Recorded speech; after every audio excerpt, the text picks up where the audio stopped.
Assalamualaikum warahmatullahi wabarakatuh. Di sini kami akan menjelaskan tentang transformasi lab sebagai alat penyelesaian persamaan diferensial atau LT, kelebihan dan kekurangan.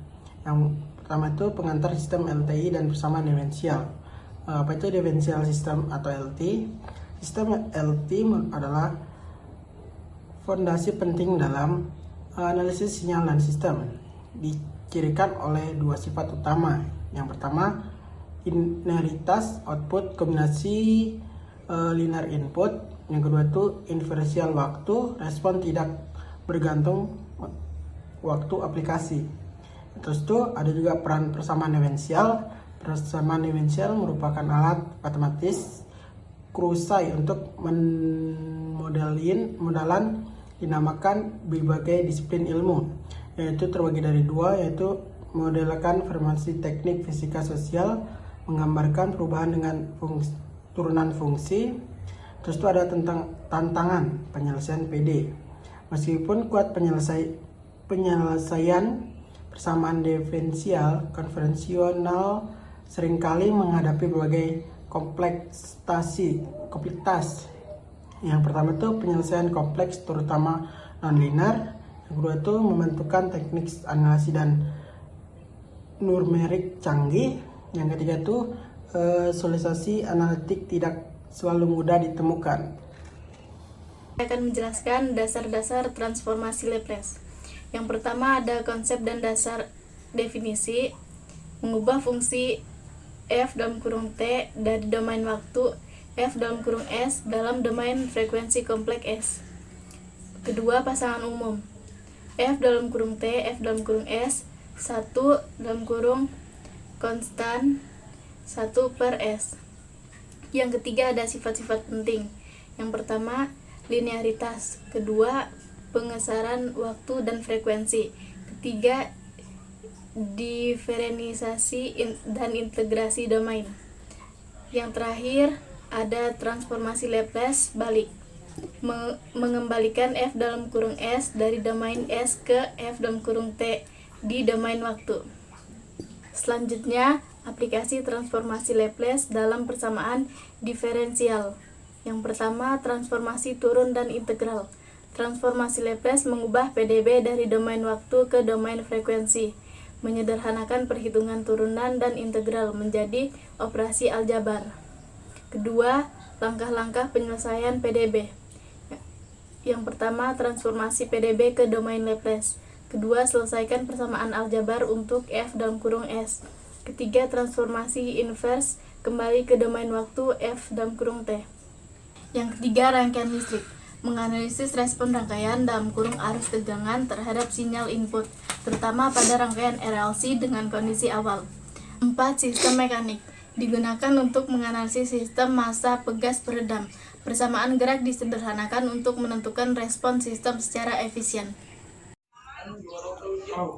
Baik, untuk kelebihan penggunaan transformasi Laplace, yaitu kelebihannya yang pertama penyederhanaan persamaan diferensial, yaitu mengubah PD kompleks menjadi aljabar yang lebih mudah diselesaikan.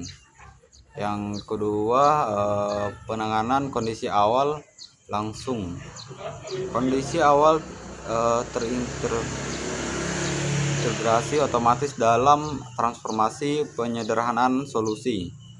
Yang ketiga itu analisis respon frekuensi, memungkinkan analisis perilaku sistem dalam domain. Yang keempat, mengubah analisis sistem kompleks, sangat efektif untuk menganalisis sistem dengan banyak komponen atau integrasi yang rumit. Yang kelima, kemudahan dalam studi kestabilan sistem,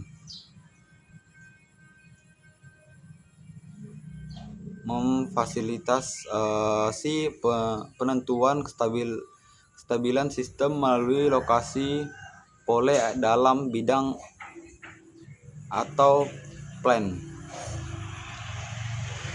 Untuk kekurangan dan keterbatasan transformasi Laplace, yang pertama, kompleksitas kompleksitas untuk fungsi input non standar, yaitu sulit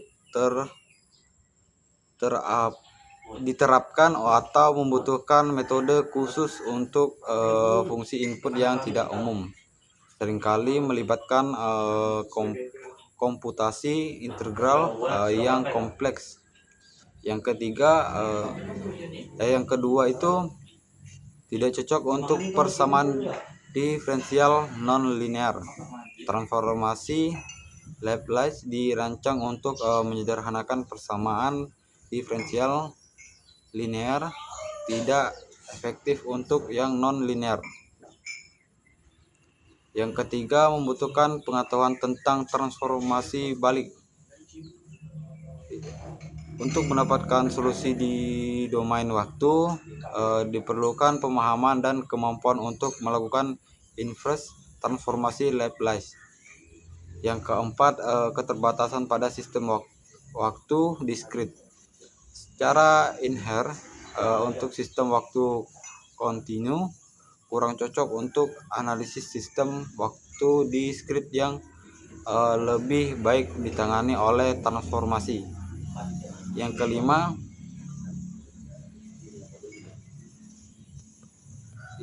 interpretasi hasil domain, membutuhkan pemahaman konsep domain, frekuensi, kompleks, atau domain untuk menginterpretasikan pole, zero, dan respons sistem. Selanjutnya, studi kasus dan perbandingan. Studi kasus rangkaian RLC. Rangkaian RLC adalah rangkaian listrik yang terdiri dari resistor, induktor, dan kapasitor, dihubungkan secara seri atau paralel. Ini adalah konsep fundamental dalam elektronika. Berikut adalah gambar RLC. Nah, kemudian analisis rangkaian RLC sering melibatkan persamaan diferensial yang kompleks. Transformasi Laplace menyediakan metode efisien untuk menyederhanakan dan menyelesaikan PDB ini, mengubahnya menjadi persamaan aljabar. Selanjutnya, perbandingan metode lain. Yang pertama itu domain waktu, melibatkan penyelesaian persamaan diferensial secara langsung. Bisa rumit untuk sistem order tinggi. Yang kedua, domain Laplace, mengubah PDB menjadi persamaan aljabar, sangat menyederhanakan proses penyelesaian dan analisis sistem. Kapan menggunakan transformasi Laplace? Yang pertama itu analisis dan penyelesaian persamaan diferensial biasa, khususnya masalah nilai awal. Yang kedua, pemodelan dan analisis rangkaian listrik serta sistem dinamis lainnya. Yang ketiga, memahami perilaku sistem pada domain frekuensi dan stabilitas. Yang keempat, spesifikasi representasi sistem kompleks ke dalam diagram blok yang lebih mudah dianalisis. Yang terakhir adalah kesimpulan. Alat ampuh untuk sistem LTE. Transformasi Laplace merupakan alat matematis yang sangat kuat dan serbaguna. Ia menyederhanakan pemecahan persamaan diferensial yang kompleks, mengubahnya menjadi masalah aljabar, khususnya efektif dalam menganalisis sistem linear time invariant di berbagai bidang. Kunci aplikasi yang tepat, yang pertama itu memahami kelebihan transformasi Laplace krusial untuk mengoptimalkan penggunaannya dalam pemodelan sistem. Mengetahui keterbatasan dan kekurangan, memastikan interpretasi hasil yang akurat dan aplikasi yang sesuai konteks.